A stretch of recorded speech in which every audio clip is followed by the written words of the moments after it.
Have you been thinking about seeing a business consultant? Starting your search can seem difficult, but you don't have to worry because we're here to help. Today we're catching up with a local expert on business consulting who will point you in the right direction and have you feeling confident to quickly make your decision. I totally agree, and I was looking at your material that he sent over, Elliot, and the portion, and stop me or we can go back, but the portion I was looking at was a visual that, here it is, that people can look at it and go, oh, this is your process. How has your process changed since the pandemic, and how will it change going forward into the future? And people could look at this going, okay, this I can understand this. And can you just explain that, or Mark, and any of you? Yeah, well, what I would say is that 90% of the process remains the same. So when we do a needs analysis, there's not much about that that's going to change. When we develop the search plan, that's basically where we identify the profile of the type of person we're going to target and what type of dealer organizations are we going to find them in, that kind of thing. That's never going to change. The research is always changing, the way we do research. So as technology advances, research, the means by which we do the research changes. But really the part for me that has changed the most is when we get down to the final interview stages and even first interview stages that we've been having to do kind of through video versus face-to-face, or at least partially through video. I think that people are going to get used to that and say, hey, this is actually more convenient. You know, I don't have to bring a guy in and have him drive 4.5 hours to my town to interview with me. Like, it's better. So I think that kind of thing going forward, it's almost like the pandemic, just generalities. You know, you got people who are shopping for groceries online now. Well, maybe once the pandemic's over, they might say, hey, I'm not going back to the old way. This is actually pretty convenient. Right. Yeah. And I mean, this is real world stuff. This just happened to us, what, 3 weeks ago, Mark? We were trying to place somebody, and we ended up having to wait 2-3 weeks, you know, to have that final interview because we were waiting for, you know, whatever VP of this or president of that to all be in the same city together. Hop on a Zoom call and do it, you know, as soon as possible. Yeah. It happens more often than you think. I think when people have been forced to be introduced to this type of thing, you know, they're always hard and set in their ways. It's like, I need this person face to face. But now once they've been forced to get used to this, they say, hey, this is actually an option that'll work. So. Right. Yeah, this has been an intricate part of my business. I do 3 interviews.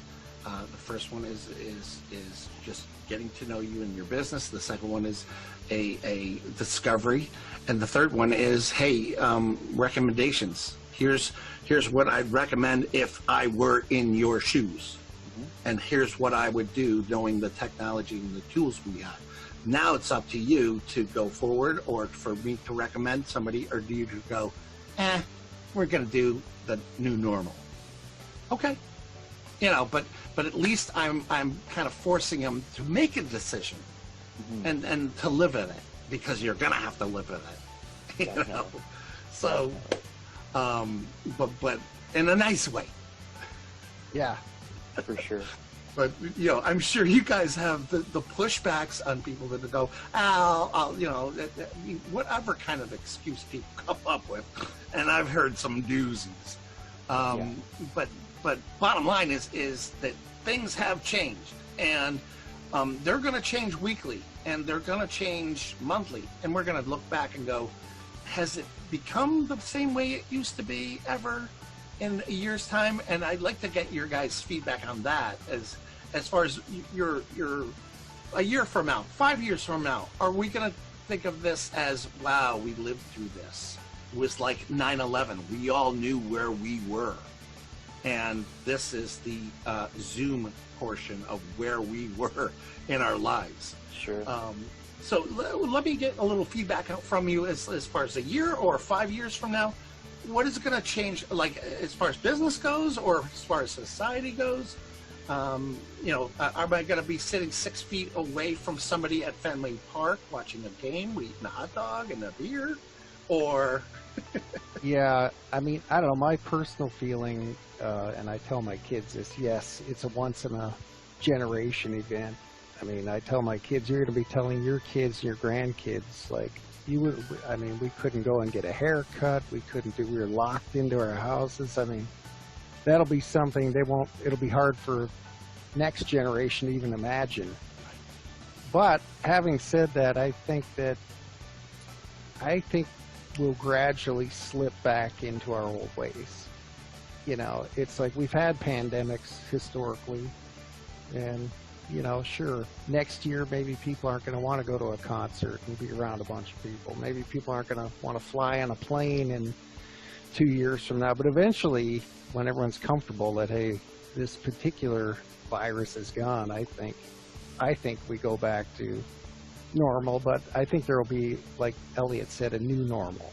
You know, when you go to pay in a store, there's going to be hand sanitizer, and, you know, everyone's going to still be creeped out about germs and that kind of thing, I think. I think we've scarred a whole generation of kids. Yes. Yeah. I don't know. I definitely agree. There's definitely going to be a new normal, new ways of doing things. But I mean, me, myself, I mean, I can't wait to go to a hockey game, to a baseball game. I'm dying to get to an arena or to, you know, a part of whatever, golf. You know, I'm dying to get out there. I think this whole thing is definitely, you know, multiplied people's need to be out and socialize and congregate. I think that people are definitely going to appreciate that a lot more. It'll just be, you know, doing it a little bit differently, a little bit safer, right? Right. I totally agree with both of you, and I appreciate your views on that. Is there anything else that you would want to hear somebody that is a potential customer of you guys to get a message out to them? Because we're running out of time, and I don't want to rush you, but let's hear from you as far as that aspect goes. Yeah, I would say, you know, people have always come to us because they want to make sure and ensure that they're actually hiring the best person in the marketplace. What I've heard from some customers on the retail side of the business, so all the dealer groups, is there's some people are worried that, hey, this is going to accelerate the advent and acceptance of all these online kind of purchasing models out there where they deliver the car to you. I really think, if I had to say one thing, I don't think that's going to be the case necessarily.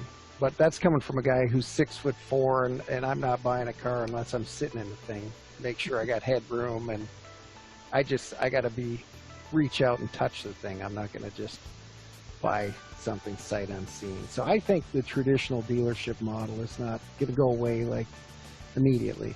So. And how about you, Elliot? You know what? It was funny. I was watching something a few days ago about the stigma around car dealers and you know what their reputation is in the market or in populace. It was funny. A lot of the same things that were said about car dealers I hear about recruiters all the time. You know, shady sales guys and things like that. But at the end of the day, we're here to help. We want to make the very best partnership possible for our clients and for our candidates. We're here to find the very best person for our clients, and we're here to help our candidates make the very best career move possible.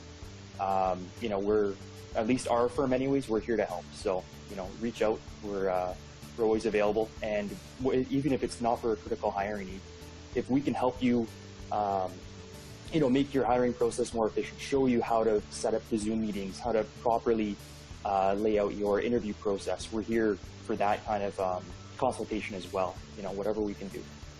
Yeah, and I'll just add that, as you know, Mike, you know that Elliot runs our retail practice, and all I would say is you're in good hands. Elliot cares nothing more than to make sure that everyone is satisfied and that he's accelerating the growth at all his client companies. So, well said, well said. Thank you so much, gentlemen, for your time. And I'm excited to add you guys to things have changed, and it's a weekly show. All right. And in case it's going to run in 15-minute segments, so if we go over 15 minutes, I'll chop it up to 2 segments.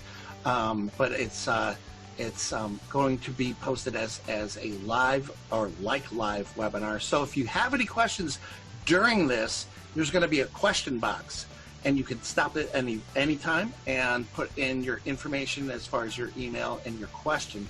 We'll get it in real time and get back to you via email ASAP. So with that, my name is Mike Larkin. Thank you so much for attending this, I call it a webcast. So live with passion, and if you were listening to this on your mobile device, thanks for the ride. Thanks for having us. Thanks, Mike. Have a good one. You got it, guys. See, your search doesn't have to be stressful. As a matter of fact, the right professional can make a huge impact in a short amount of time. Are you curious to know more? Today's expert can be reached at the number on your screen. Until next time.